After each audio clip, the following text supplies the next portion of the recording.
यह कहानी है भगवान गणेश के जन्म की। एक ऐसी कहानी जिसमें माँ का प्यार, कर्तव्य की शक्ति और भगवान की कृपा सब कुछ देखने को मिलता है। कैलाश पर्वत की शांत और पवित्र वादियों में जहाँ हर ओर बर्फ की चादर बिछी रहती थी, वहीं भगवान शिव गहरी तपस्या में लीन रहते थे और दूसरी ओर उनके कक्ष में माता पार्वती अकेली बैठी थीं।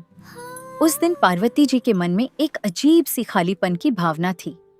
वो खिड़की के पास बैठी बाहर गिरती बर्फ को देख रही थीं और धीरे से बोली, काश मेरा भी कोई पुत्र होता जो हर समय मेरे साथ रहता।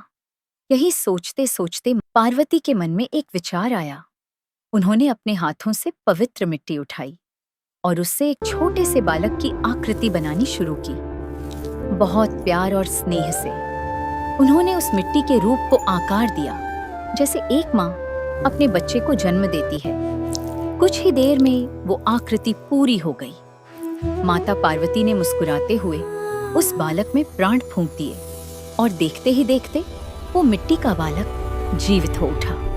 वो मासूम सा बच्चा बड़ी बड़ी आंखों से अपनी माँ को देखने लगा। पार्वती जी की आंखों में खुशी के आंसू आ गए। उन्होंने उसे गले लगाया और कहा, अब से तुम मेरे पुत्र हो और तुम्हारा नाम होगा गणेश। उस दिन से गणेश अपनी माँ के सबसे प्रिय बन गए और हमेशा उनकी सेवा में लगे रहते थे। एक दिन पार्वती जी स्नान करने जा रही थीं, तो उन्होंने गणेश से कहा, जब तक मैं स्नान कर रही हूँ किसी को भी अंदर मत आने देना। गणेश ने तुरंत सिर झुकाकर कहा, माता आपकी आज्ञा का पालन होगा। इतने में ही भगवान शिव वहां वापस लौटे। उन्होंने दरवाजे के पास एक छोटे बालक को खड़े देखा। शिवजी ने शांत स्वर में कहा, बालक मुझे अंदर जाना है, रास्ता छोड़ो। लेकिन गणेश ने पूरी दृढ़ता से कहा, क्षमा करें, लेकिन माता की आज्ञा के बिना कोई अंदर नहीं जा सकता। शिवजी को यह बात अजीब लगी। उन्होंने समझाने की कोशिश की, लेकिन गणेश अपने निर्णय पर अडिग रहे। धीरे धीरे बात बढ़ने लगी और फिर वहां एक भीषण संघर्ष शुरू हो गया। देवता भी वहां आ गए, लेकिन छोटे से गणेश ने सभी का डटकर सामना किया। उनकी आंखों में न डर था, न ही कोई संकोच, सिर्फ अपनी मां की आज्ञा का पालन करने का दृढ़ निश्चय था। अंततः जब स्थिति बहुत गंभीर हो गई, तो क्रोधित होकर भगवान शिव ने अपना त्रिशूल उठाया और एक ही वार में गणेश का सिर अलग कर दिया।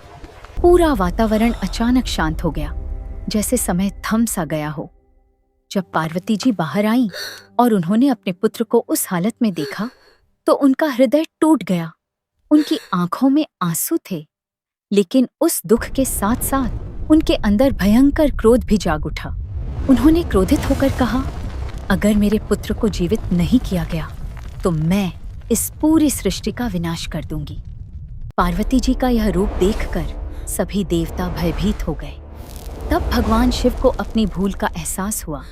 उन्होंने तुरंत अपने गणों को आदेश दिया, उत्तर दिशा में जाओ और जो पहला जीव मिले उसका सिर लेकर आओ। शिव के गण तुरंत निकल पड़े और थोड़ी ही दूर पर उन्हें एक शांत और विशाल हाथी दिखाई दिया। उन्होंने श्रद्धा के साथ उस हाथी का सिर लिया और उसे लेकर वापस आ गए। शिव जी ने उस सिर को गणेश के शरीर से जोड़ दिया और अपनी दिव्य शक्ति से उन्हें पुनः जीवित कर दिया। कुछ ही क्षणों में गणेश फिर से जीवित हो उठे, लेकिन इस बार उनके पास एक हाथी का सिर था। पार्वती जी ने अपने पुत्र को जीवित देखा तो उनकी खुशी का ठिकाना नहीं रहा।